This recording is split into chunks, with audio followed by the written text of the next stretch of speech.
ईर्ष्या, द्वेष, अहंकार ये शब्द नहीं है। ये ऐसे चक्रव्यूह हैं जिसमें कोई भी फंस सकता है, चाहे मनुष्य हो या कोई और जीव, या फिर देव या दानव ही क्यों ना हो। और कभी कभी तो इस अहंकार, द्वेष और ईर्ष्या के जाल में फंस जाते हैं युग। यानी युगों को भी एक दूसरे से ईर्ष्या और श्रेष्ठता का अभिमान हो चुका है। आइए आज की इस वीडियो में हम आपको कैसे युगों के बीच हुई लड़ाई और किस प्रकार युगों ने अपने आप को श्रेष्ठ सिद्ध करने की कोशिश की और फिर कैसे भगवान शिव ने किया उनका न्याय। हमारी आज की कहानी सतयुग, त्रेता, द्वापर और कलयुग की है। चारों कहने को तो भाई हैं और साथ साथ बैठते भी हैं और उनके वाद विवाद भी हो जाते हैं, जैसे कि अक्सर हम भाइयों में हो जाते हैं। इसमें सतयुग कहने लगता है, तुम मुझसे छोटे हो तो तुम मेरी बराबरी कैसे कर सकते हो? मैं तो जन्म से ही श्रेष्ठ हूं। यह बात सुनकर त्रेता युग ने कहा, तुम कैसे बड़े हो सकते हो? कोई उम्र से बड़ा नहीं होता, बड़ा होता है तो श्रेष्ठता से। मैं ही सबसे सर्वश्रेष्ठ हूं, मुझसे श्रेष्ठ कोई नहीं। इस पर द्वापर युग खुद को सर्वश्रेष्ठ कहने लगता है और इसी तरह कलयुग भी खुद को ही श्रेष्ठ कहने लगता है। ऐसे चारों युग आपस में बहस करते रहते हैं और एक दूसरे को छोटा और स्वयं को बड़ा दर्शाने की कोशिश करते हैं। अंत में यह निर्णय लिया गया कि हम में से कौन सबसे बड़ा है। यह निर्णय भगवान शिव से करवाते हैं। इस पूरी बहस में यही एक बात ऐसी थी जिस पर चारों सहमत हो गए और चारों एक दूसरे की बात मानकर भगवान शिव के पास पहुंच गए, सबसे श्रेष्ठ पर्वत कहलाने वाले कैलाश पर्वत पर। उन्हें आता हुआ देखकर शिव के गणों ने उन्हें वहीं पर रोक दिया।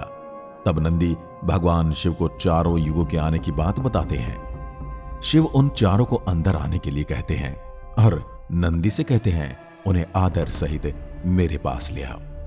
चारों लोग वहां पहुंच गए और उनसे आने का कारण पूछा। तब वे चारों कहते हैं, हम सभी में विवाद हो गया है भगवान कि हम में से सर्वश्रेष्ठ कौन है, आप ही इसका निर्णय कीजिए। तब भगवान शिव कहते हैं, मैं तो तभी बता पाऊंगा जब आप कुछ फैसला करोगे, इसलिए आप एक एक करके बताइए, आप स्वयं को सर्वश्रेष्ठ कैसे मानते हैं? ये यूं कहें कि भगवान शिव ने उनसे अपनी श्रेष्ठता सिद्ध करने के लिए कहा। सबसे पहले सतयुग ने कहा।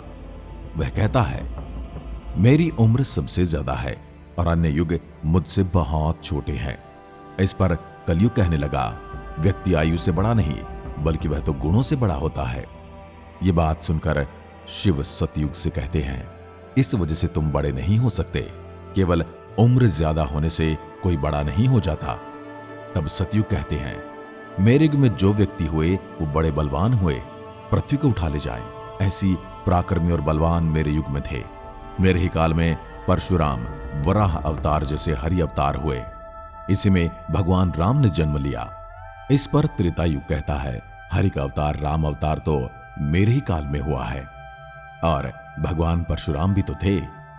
और बलवान की बात करें तो कुंभकर्ण और रावण जैसे योद्धा मेरे काल में भी हुए हैं। राजा बाली जैसे शूरवीरों ने मेरे ही काल में जन्म लिया है। तो इस वजह से सतयुग कैसे बड़ा हो गया?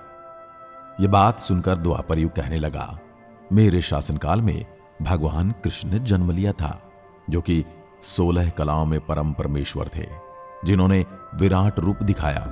योद्धाओं के हिसाब से तो मेरे काल में भीष्म पितामह, जरासंध, एकलव्य, अर्जुन, भीम और बलराम और दानवीर कर्ण जैसे योद्धाओं ने मेरे ही काल में जन्म लिया। तो प्रभु आप ही बताइए, इस हिसाब से तो मैं ही सर्वश्रेष्ठ हुआ ना? इसी बीच कलयुग भी कहने लगता है, मैं मानता हूं कि इनके शासन काल में जो भी युद्ध हुआ उनमें काफी कमजोरियां भी थी। जिनमें कमजोरियां हो सर्वश्रेष्ठ कैसे हो सकता है? इससे अच्छा तो मेरा शासन काल है, जिसमें मेरे युग में व्यक्ति दुख नहीं पा सकता, अच्छी अच्छी तकनीकों से मेरा काल सर्वश्रेष्ठ है। चारों की बहस सुनकर भगवान शिव मौन में चले गए। आखिर इनका निर्णय कैसे किया जाए?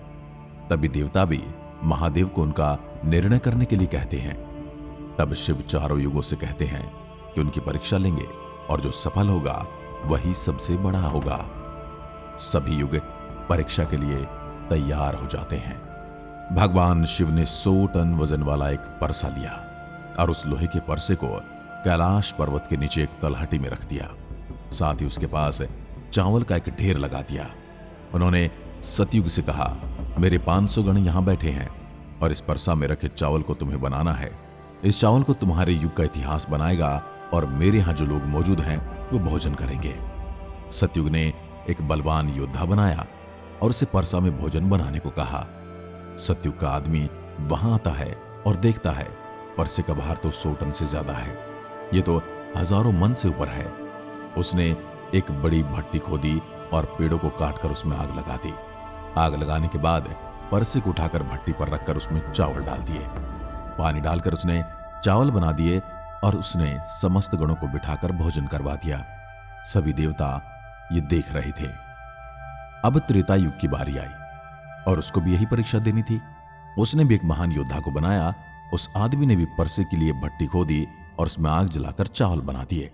उसने भी सभी गणों को खाना खिलाया। इसके बाद द्वापर युग की बारी आई और उसको भी चावल बनाने के लिए कहा गया। उसे 500 गणों का भोजन बनाना था। वह मान गया। उसने एक आदमी बनाया और उसे भोजन बनाने के लिए कहा। तलहटी के पास पहुंचकर वह आदमी परसे को उठाने लगा। ये बहुत भारी था। इसे सतयुग और त्रेतायुग के लोग ही उठा सकते थे, इसलिए उसे इसे उठाने में काफी ताकत लगानी पड़ी। परसा को उठाकर उसने भट्टी पर रख दिया। खाना खिलाने के बाद उसने अपने मालिक से कहा, उसका काम खत्म हो गया है। आखिर में कलयुग के मनुष्य की बारी आई, जिसकी आयु केवल 100 वर्ष थी। फिर भी कलयुग खुद को छोटा नहीं मान रहा था, इसलिए परसा छोटा नहीं होगा। लेकिन कलयुग कहने लगा वो परीक्षा देगा। हजारों टन किलो का परसा उसके मनुष्य को उठाना था।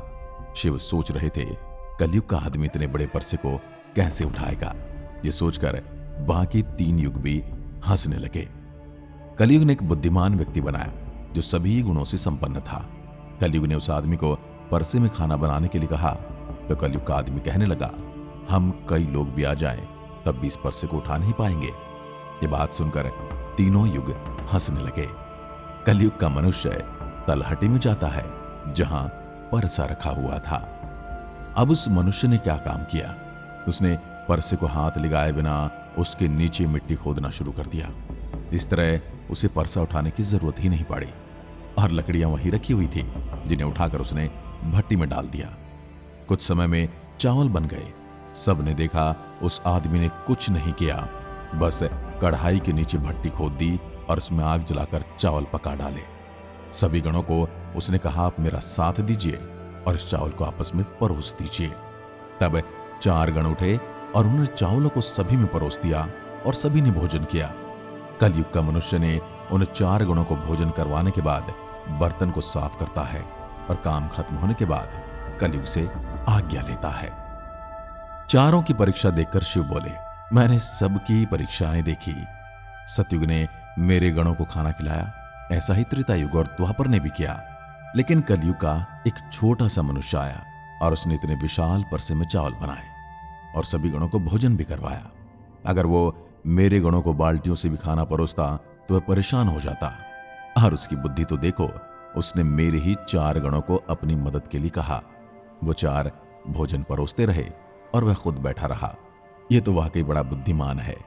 कलयुग बुद्धिमान व्यक्तियों का युग है, इसमें मशीनों का आविष्कार होगा। शिव सभी युगों से कहते हैं, तुम्हारे युग के मनुष्य में बुद्धि का अभाव था।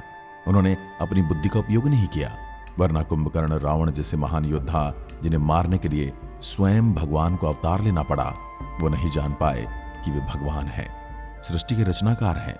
उनसे युद्ध किया और सभी के सब मारे गए। अब कलयुग के लोगों को देखो, ये कितने बुद्धिमान हैं और आगे भी ऐसे ही बुद्धिमान व्यक्ति देखने को मिलेंगे। शिव ने अपना निर्णय सुनाते हुए कहा, तुम सभी में सबसे बड़ा और बुद्धिमान कलयुग है, जो कि मशीनों का युग है, कल का युग है, कल पुर्जों का युग है। शिव की बात सुनकर चारों युग उनकी बात से सहमत हो गए और अपने अपने समय में लौट गए। आज की वीडियो में बस इतना ही। अगर आपको भी लगता है कि कलयुग श्रेष्ठ है, जो हरि नाम भजता है वही हरि को पाता है, तो कमेंट में लिखकर जरूर बताइएगा आप कौन से भगवान को मानते हैं और किसको अपना इष्ट देव कहते हैं। धन्यवाद। जय हिंद, जय भारत।